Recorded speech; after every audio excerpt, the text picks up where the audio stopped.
বলো আমাদের রেমিটেন্স এমন কোনো বাধা নেই, এখন ফুল করে চলে যাবে। এখন রেমিটেন্স মনে করো যে ব্যাংকে না গেলে ডাইরেক্ট উড়িয়ে চলে যাবে রেমিটেন্স, কোনো সমস্যা নেই। তুমি জেলখানায় যে রেমিটেন্স নিবা কি ও বাবা বলো? বাবা বলো, তুমি বন্ধ করে দাও নেট, আমাকে দরকার নেই তোমার নেট। তুমি এখন জেলখানায় যে নেট চালু করবা কিভাবে কত? আমি তো রেমিটেন্স রেডি করে রাখছি। তোমাকে জেলখানার ভিতরে তোমাকে উত্তম মধ্যম নেট দেওয়া হবে তোমাকে। বাবা বলো, আপনার আম্মাজান চলে গেছে ইন্ডিয়ায় নয়া শাদি করার জন্য, আপনি ও জায়গায় চলে যান। আপনি কেন বাংলাদেশ থেকে? বাবা বলো, তোমার আম্মা কি কাজটা করে গেল, তুমি তো হিসাব কিতাব এখনো বুঝতে পারোনি, ছোট মানুষ বাকি আছে। তোমাকে ফেলাই দিয়ে চলে গেছে, কি রকম আম্মা তোমাকে যে ফেলাই দিয়ে চলে গেল, তো হিসাব কিতাব মিললো না। ইন্ডিয়ায় যে শাদি করতেছে,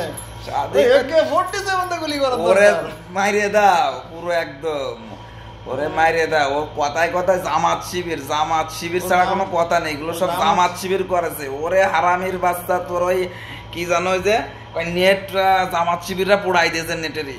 জামাত শিবিরই তোরা খাইয়ে দেবে দেশ তোর কল্লা খুঁজে দেশ কি হয়। এখন তুমি চার দেয়ালের ভিতরে যাও, ওইখানেই তুমি নিরাপদ। তুমি তো বাইরে থাকতে বুঝলে, যেরকম দেখছো না ইন্ডিয়ার আগের ট্রেনের খাম্বার সাথে মনে করো উল্টো করে মাইরে ঝুলো যেতেছে দাগ আর দাগ। তোরও তাই করার দরকার।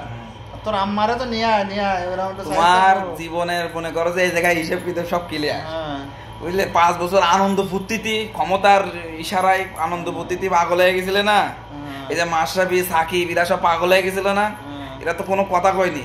এই যে 4 মাস কি সম্মানী ব্যক্তি, আহারে পলকে কিন্তু বাস্তবে আমি কিন্তু একজন বিশাল পলকের ফ্যান ছিলাম এক সময়, ভালো লাগতো, শিক্ষিত মানুষ, শিক্ষিত একটা ছেলে, কিন্তু রাজনীতির কপ্পড়ে পড়ে পলক সাকিব মাশরাফি। না আমি সবার কথা, সাকিবের কথা বাদ দিলাম, মাশরাফি এরকম কাজটা করলো। ওর কি টাকা পয়সার অভাব ছিল, নন্দলালের অভাব ছিল?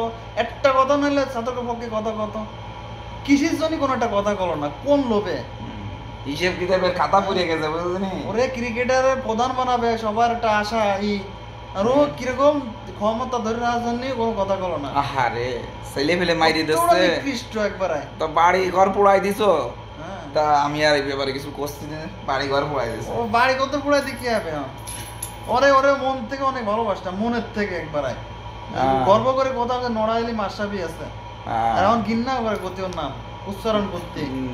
আর সাকিব তো এমনিতেই ঘৃণিত, ও তো ওর কথা সাকিব এমনি ঘৃণিত। সাকিব দেশের জন্য কিছু করে, যা করেছে সব নিজের জন্য বুঝলে, সব নিজের জন্য। ওর ক্যারেট, ও যদি 5 মিনিট সময় পাই যায়, তবে 5 মিনিট মনে করে যে বাথরুম না করে চলে গেছে দোকান উদ্বোধন করছে, 5 মিনিটে গেলে 2 লাখ পাওয়া যায়। এই হলো সাকিবের হিসেব কি বুঝলে। তবে দেশের সম্পদ গুলো নষ্ট করা যায় না, ভাঙচুর করা যায় না। দেশের সম্পদ নষ্ট করলে আমাদেরই ক্ষতি। আমরা রেমিটেন্সরা যোদ্ধারা, ইনশাল্লাহ টাকা সব ব্যাংকের মাধ্যমে পাঠাবো, টাকা সব ব্যাংকের মাধ্যমে যাবে ইনশাল্লাহ, চিন্তার কোনো কারণ নেই, ব্যাংকের মাধ্যমেই টাকা যাবে ইনশাল্লাহ।